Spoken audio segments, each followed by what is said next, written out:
살면서 시험을 많이 보셨을 거예요. 저도 한 25년 정도 이렇게 공부를 하면서 참 많은 시험을 봤습니다. 근데 시험은 항상 어렵죠. 혹시 여러분 시험 쉽다 하시는 분 있으세요?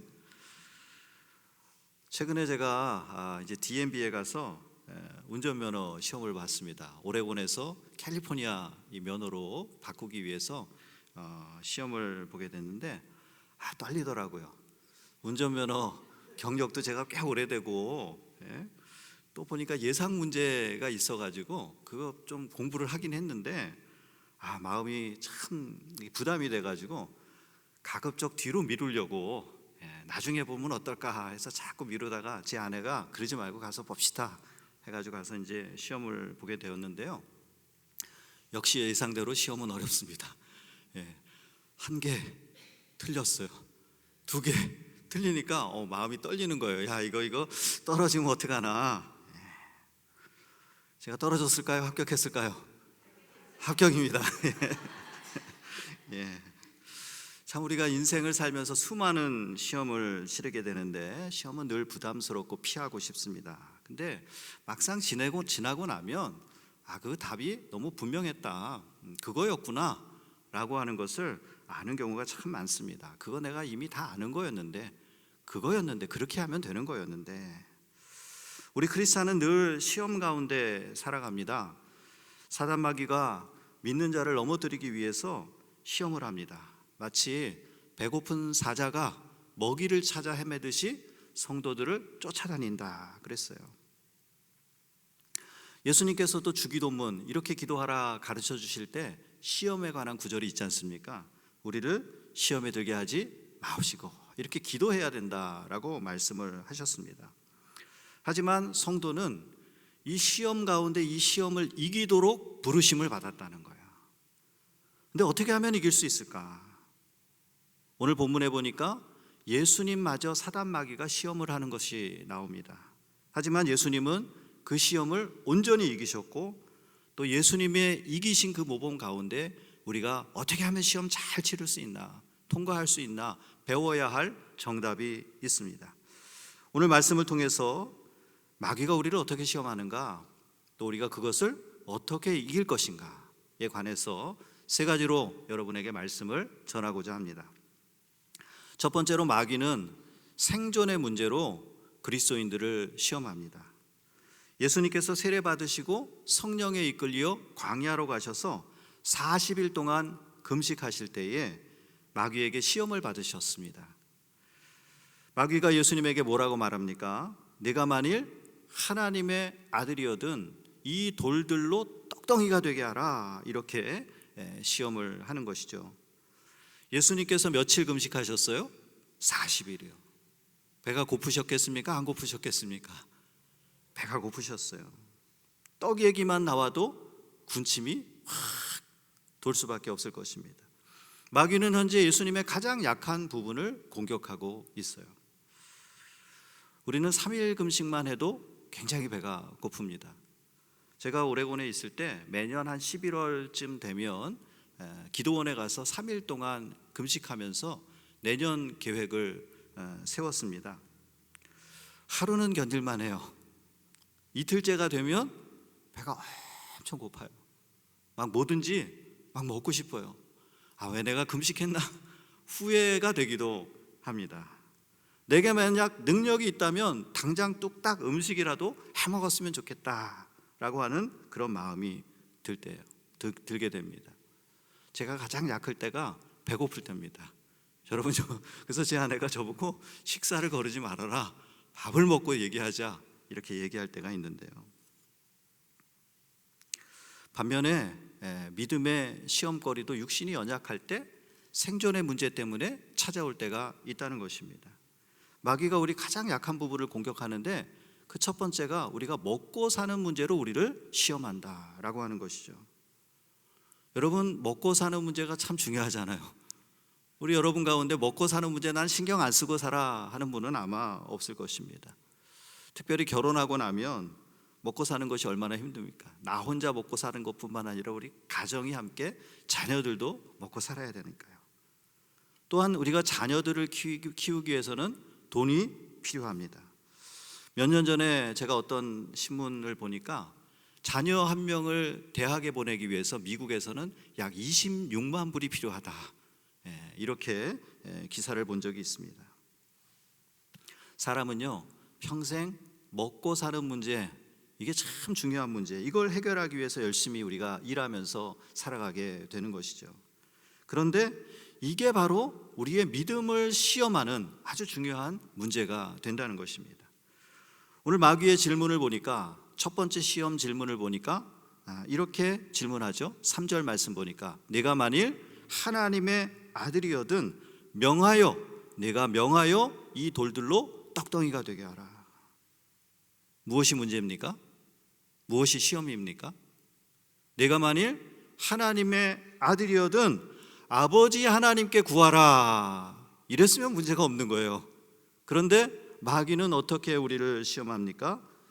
내가 하나님의 아들이라면 내 능력으로 내 배고픔을 직접 해결해 봐라, 이렇게 시험하는 것입니다. 여러분, 우리 다 하나님의 자녀예요. 하나님의 은혜로 하나님의 자녀가 됐어요. 근데 여러분, 우리가 무슨 능력이 있습니까? 우리 스스로 할 수 있는 능력은 아무것도 없는 거예요. 들에 핀 백합화의 키를 1인치라도 여러분 크게 할 수 있습니까? 시들어가는 갈대를 다시 일으켜 세울 수 있는 능력이 우리에게 있습니까? 없잖아요. 근데 마귀는 자꾸 우리 스스로 먹고 사는 문제 해결하고 내 능력으로 살아보라고 유혹을 하는 것입니다. 이런 마귀의 시험 앞에서 많은 사람들이 그래, 내가 한번 잘해봐야지 하면서 자기의 힘으로 스스로 떡덩이를 만들려고 시도한다는 것이죠. 그런데 그 결과는 무엇입니까? 잘 되는 것 같지만 결국은 믿음의 길에서 패망길로 들어가게 되는 것입니다. 먹고 살기 위해서 열심히 일하다 보니까 주일에 일을 하게 돼요. 어떻게 돼요? 자꾸 교회에 빠져요. 인간이 연약해서 하나님의 말씀 곁에 있지 않고 다른 성도들과 함께 있지 않고 하나님 앞에 예배의 자리로 나오지 못하니까 믿음이 자꾸 약해져요. 어떤 분들은 먹고 살기 위해서 신앙의 양심을 속이기도 합니다. 그러면서 뭐라 그래요? 남들도 다 그렇게 사는데 내가 이거 좀 했다고 뭐가 문제가 되는가 라고 자족하면서 하나님이 기뻐하시지 않는 방법을 통해서 돈을 벌려고 합니다. 여러분, 세상 사람들은 그러지만 우리는 그거 아니잖아요. 그거 아니지 않습니까? 이 교묘한 마귀의 속셈을 잘 아시는 예수님이 4절에서 뭐라고 대답하십니까? 사람이 떡으로만 살 것이 아니요. 무엇으로 삽니까? 하나님의 입으로부터 나오는 모든 말씀으로 살 것이라, 이렇게 대답을 하셨는데, 이 말씀은 신명기 8장 3절 말씀을 인용한 것입니다. 이 예수님의 대답을 잘 이해하기 위해서 신명기 8장 3절을 보니까 앞에 이런 내용이 있습니다. 하나님께서 광야 생활 가운데 만나를 너희들에게 먹이신 것은 사람이 떡으로만 살 것이 아니라 여호와의 입에서 나오는 모든 말씀으로 사는 줄을 너로 알게 하려 함이니라. 광야 40년 동안 하나님이 이스라엘 백성들에게 만나를 먹이셨어요.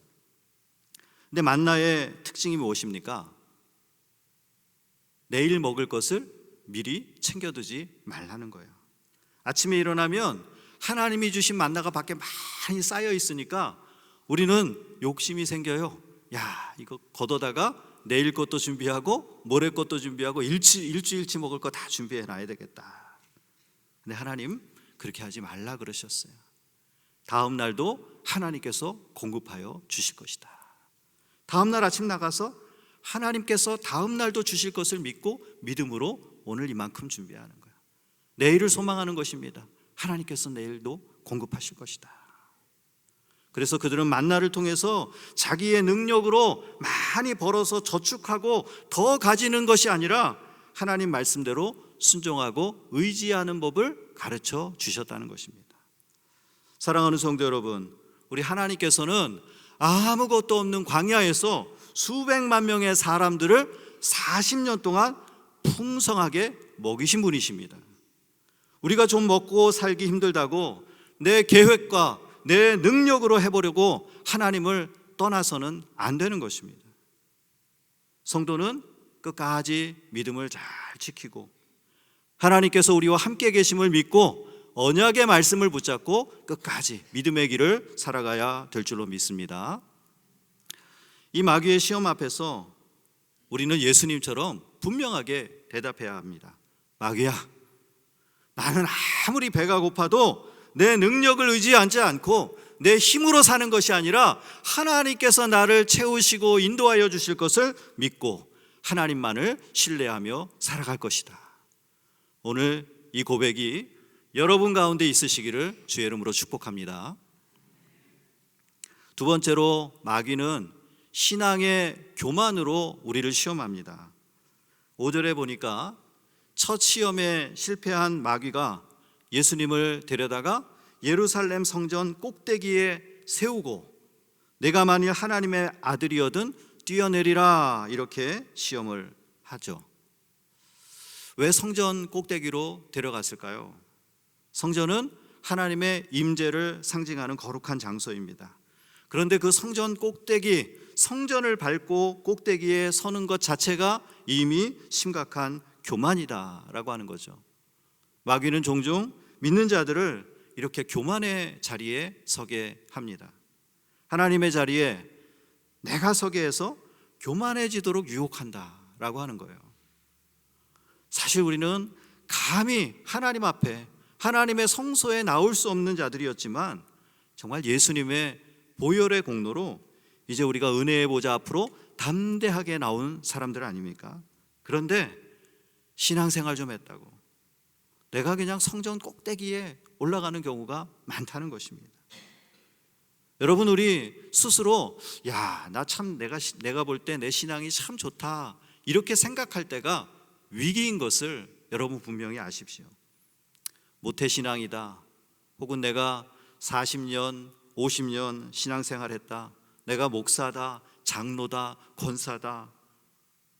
여러분, 이것이 잘못하면 우리를 성전 꼭대기에 세우는 일이 될 수 있는 것입니다.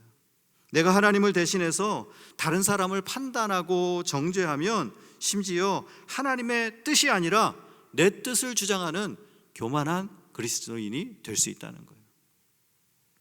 6절 말씀 보니까 마귀는 내가 만일 하나님의 아들이어든 뛰어내리라 이렇게 말합니다. 여러분, 이거 진짜 신앙적인 교만의 모습이에요. 뛰어내리는 것은요, 자기의 믿음을 보이는 것이 아니라 하나님을 시험하는 거예요. 참 마귀가 간사하지 않습니까? 마치 에덴 동산에서 아담과 하와를 유혹할 때 이 선악과를 먹어도 죽지 않으니까 한번 먹어봐라 하는 것과 비슷하죠.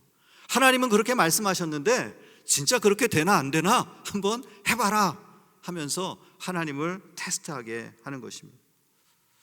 여러분, 진짜 믿음이 무엇일까요? 진짜 믿음은 내가 저 꼭대기에 올라가서 하나님, 내가 뛰어내릴 테니까 나를 받아주세요 라고 하는 것이 진짜 믿음입니까? 아닙니다. 하나님, 이젠 저는 아무것도 할 수 없어요. 그냥 하나님께 맡깁니다. 주님만이 하실 수 있습니다. 모든 것이 주님 뜻대로 이루어지기를 원합니다. 이게 바로 진짜 믿음인 것이죠.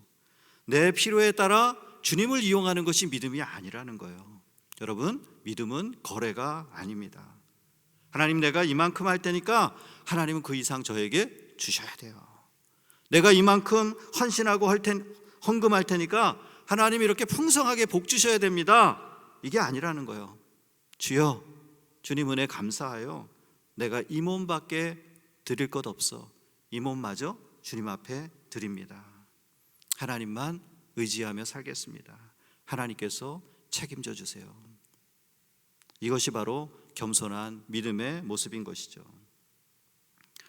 마귀는 교묘하게 하나님의 말씀을 이용하는 것 같아요. 그래서 그리스도인들이 말씀대로 살기 위해서는 말씀을 잘 배워야 되더라고요. 때로는 말씀을 좀 아는 것이 가장 위험할 수가 있습니다. 오늘날에 보니까 많은 사람들이, 그리스도인들이 성경을 잘못 배워서 교만한 믿음으로 나가는 경우가 참 많습니다. 특별히 요즘 인터넷이 발달해가지고 그냥 유튜브들 얼마나 열심히들 보시는지 예? 공부들 참 많이 하시고 관심 갖는 것은 참 좋은데 그거 보고 내 마음에 좋게 해석하려고 하다 보니까 잘못 가는 것을 보게 됩니다. 여러분, 우리가 겸손해야 됩니다. 신앙적인 겸손이 필요해요. 저는 예전에 이제 새벽 기도에 나올 때 아이들도 자고 가족들이 자니까 웬만하면 불을 켜고 나오지 않으려고 불을 끈 상태로 조심해서 밖으로 나오려고 이렇게 하다가 가끔씩 걸려 넘어진 때가 있어요. 발에 이제 큰 물건들은 피할 수가 있는데 가끔 우리 아이들이 어릴 때 놀다가 이렇게 막 흩어놓은 장난감들 있잖아요. 그게 예상치 못한 데 걸려가지고 아 하면서 막 넘어지는 거죠. 마찬가지입니다. 우리 성도들이 아까 앞에 나왔던 생존의 시험을 잘 이기고 내가 신앙생활 잘 해보겠다라고 하다가 오히려 이 신앙의 교만으로 걸려 넘어질 수가 있는 거예요. 이 시간 사랑하는 성도 여러분, 자기의 신앙을 한번 점검해 보시기를 바랍니다.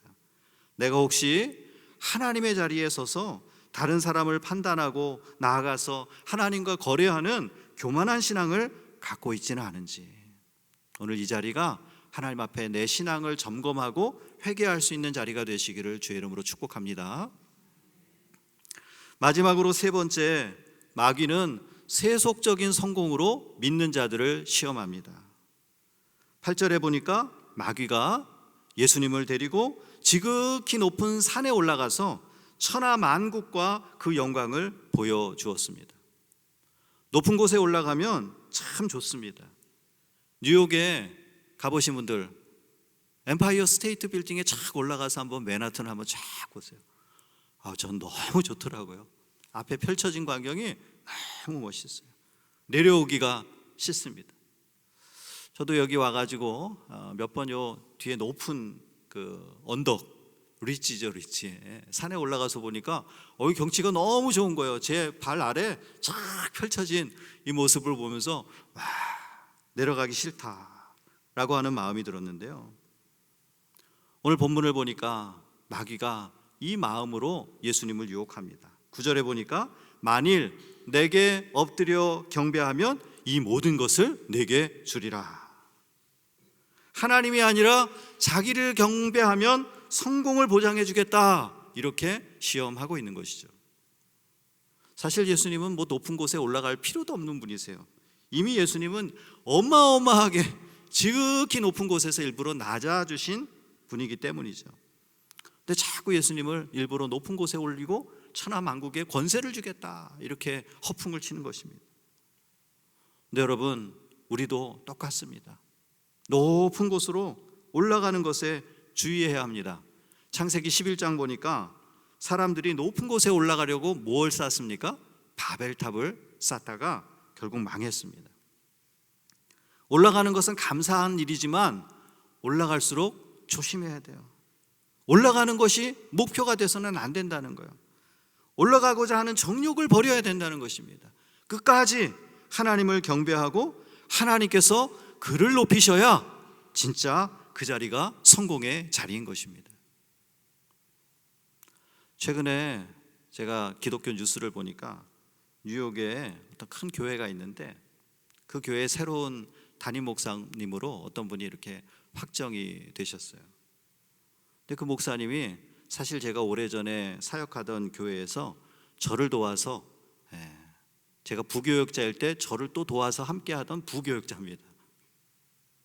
근데 그분이 그 뉴욕의 어느 교회에 담임 목사로 확정이 되었다라는 뉴스를 보았어요. 물론 제가 볼 때 그분은 충분히 그럴 만한 자격이 있는 좋은 목사님이세요. 근데 제 마음 가운데 이런 마음의 시험이 들더라고요. 나도 충분히 저 자리에 갈 수 있는데 왜 나는 가면 안 되는 걸까? 하나님 왜 보내주시지 않습니까? 솔직히 부끄럽지만 잠시, 여러분 긴 시간은 아니고요, 잠깐 그런 생각이 들더라고요. 제가 세상의 눈으로 바라보았기 때문인 것이죠. 그런데 여러분, 세상적으로 좋아 보이는 것이 온전한 성공이 아닙니다. 하나님께서 원하시는 자리에 있는 것이 믿음 안에서 성공인 줄로 믿습니다.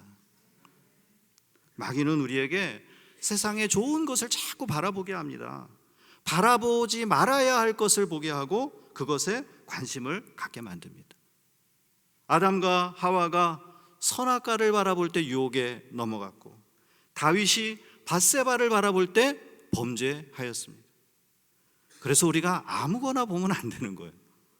잠언 4장 25절 말씀 보니까 내 눈은 바로 보며 내 눈꺼풀은 내 앞을 곧게 살피라 말씀합니다. 이 육신의 눈뿐만 아니라 우리 마음의 눈도 무엇을 바라보아야 합니까? 세상을 바라보는 것이 아니라 오직 예수 그리스도만을 바라보며 하나님의 영광만을 바라봐야 될 줄로 믿습니다. 예수님께서는 마귀의 이런 시험 앞에서 이렇게 대답하셨습니다. 10절 말씀 보니까 사탄아 물러가라. 제가 조금 약하게 했나요? 사탄아 물러가라. 기록되었으되 주 너의 하나님께 경배하고 다만 그를 섬기라. 이렇게 성경에 기록되어 있다. 이 말에 놀라서 마귀는 도망갔습니다. 천사들이 예수님을 수종 들었습니다. 사랑하는 성도 여러분, 우리는 예수님만 바라보고 오직 주님만 경배하며 우리의 시선을 하나님께 두고 살아가야 될 줄로 믿습니다. 이제 말씀을 마치려고 합니다. 어떤 사냥꾼이 사냥을 하면서 사슴 2마리가 있어서 탁 총으로 쏘았는데 한 마리는 바로 그 자리에서 즉사하고 한 마리는 다리에 맞아서 피를 흘리면서 도망을 가고 있습니다. 여러분, 이 사냥꾼이 어떤 사슴에게로 달려갈까요? 죽은 사슴입니까? 아니면 도망가고 있는 사슴입니까? 도망가고 있는 거죠. 당연히 살아있는 사슴을 잡으러 달려가겠죠. 왜냐하면 이미 죽은 사슴은 어차피 내 손에 있는 것이기 때문입니다. 마찬가지로 믿음의 시험이 없는 것은 이미 죽은 믿음이기 때문인 것입니다. 하지만 생명 있는 믿음을 소유한 그리스도인은 마귀가 자꾸 흔들어 놓으려고 온갖 노력을 하기 때문에 여러 가지 시험 가운데 놓일 수밖에 없는 것입니다. 욥을 보면 분명히 알 수 있어요. 예수님을 보면 분명히 알 수 있어요. 우리가 생명이신 예수 그리스도를 모시고 내 안에 모시고 사는 사람은 여러 가지 시험을 당하게 된다는 거예요. 반드시 이 믿음의 시험을 잘 통과하시는 여러분들 되시기 바랍니다. 야고보서 1장 2절 말씀 보니까 내 형제들아 너희가 여러 가지 시험을 당하거든 온전히 기쁘게 여기라. 여러분, 우리가 여러 가지 시험을 당할 때 기쁘게 여길 수 있을까요? 기쁘게 여길 수 있는 이유가 무엇일까요? 바로 우리는 이미 문제의 답을 잘 알고 있기 때문입니다. 우리가 살아갈 때 하나님의 능력이 아니라 나의 능력으로 살아보라 라고 하는 시험, 또한 신앙적인 교만의 시험, 세상의 정욕을 따라 살게 하려는 시험이 우리 가운데 늘 다가올 수 있어요. 그때마다 이 모든 시험에 대한 정답은 무엇일까요? 바로 예수 그리스도께서 알려주신 정답, 바로 하나님의 말씀입니다. 예수님은 모든 상황에서 하나님의 말씀인 성경으로 대답하셨어요. 오늘 말씀 보니까 3번의 시험 가운데 기록되었으되 우리는 하나님의 말씀으로 돌아가야 합니다. 그 안에 문제 해결의 답이 있습니다. 앞으로 우리가 모든 상황에서 끝까지 하나님의 입으로부터 나오는 모든 말씀만을 신뢰함으로 교만하지 않고 오직 하나님만을 경배하며 마귀의 시험을 이기고 승리하는 믿음의 사람들 되시기를 주의 이름으로 축복합니다.